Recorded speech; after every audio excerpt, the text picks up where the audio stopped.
tombée. Bon, je fais une story parce que j'ai reçu 1 milliard de messages et j'ai pas envie de vous inquiéter de trop. En gros, je suis tombée à cheval. C'était pas une très grosse chute, mais j'ai très mal atterri. Je pense que j'ai fait un mauvais atterrissage et je me suis rattrapée sur les mains. Sauf que du coup, j'ai le poignet qui clairement sortait de ma main. Ça faisait un angle droit. Et j'avais très mal. Et les radios ont montré que du coup, j'avais le poignet luxé. Et en supplément, une fracture du scaphoïde. Et on va quand même regarder que les ligaments ne soient pas touchés. Du coup, pour vous expliquer, je me fais opérer demain matin avec une vis pour la fracture du scaphoïde et peut-être des broches dans les ligaments et du plâtre pendant 3 mois.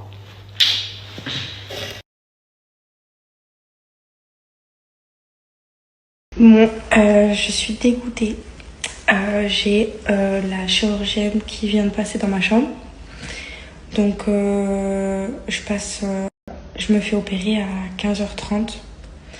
Mais le problème, c'est qu'elle m'a dit que mes ligaments étaient touchés et que j'allais avoir plein de broches pour recoller mes ligaments des uns des autres. Donc, je pensais qu'à la base, j'avais que le scaphoïde et que les ligaments étaient genre fragilisés.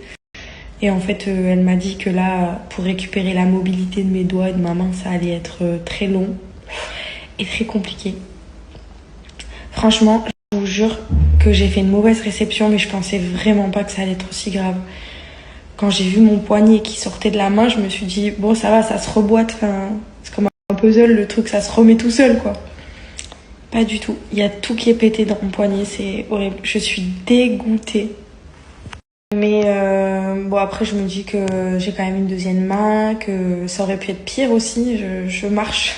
Voilà, j'ai mes 2 pieds, mes 2 jambes. Le dos, ça va. Donc voilà, je me dis que la mobilité de la main, c'est compliqué. Ça va être très dur sans mes 2 mains.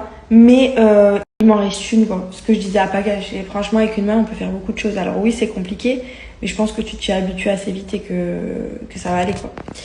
C'est juste que c'est chiant, mais ça va le faire. D'ailleurs, si quelqu'un passe par là, qui coiffe les cheveux, je vais avoir besoin d'un brushing assez régulièrement, je crois.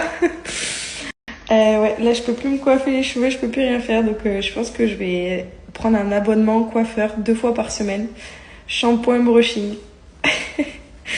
C'est pas mon seul souci du jour, mais il fallait que je le dise. Plus sérieusement, ce qui me fait surtout, ce qui m'embête vraiment, c'est que je vais plus pouvoir porter mes filles, quoi. Ça, c'est vraiment moins drôle. Mais ça ne m'empêchera pas d'apprendre à changer une couche à une main, par exemple. Après, ça va, elles sont quand même plutôt autonomes. Adriana boit le biberon toute seule. Elle se met au sein seule. Georgia, elle marche. Elle prend son bibi toute seule aussi. Elle sait manger seule. Donner à manger à Adriana à une main, c'est largement faisable. Franchement, quand je me fais un petit peu l'imagination de l'avenir, là, je suis sûre que ça va bien se passer.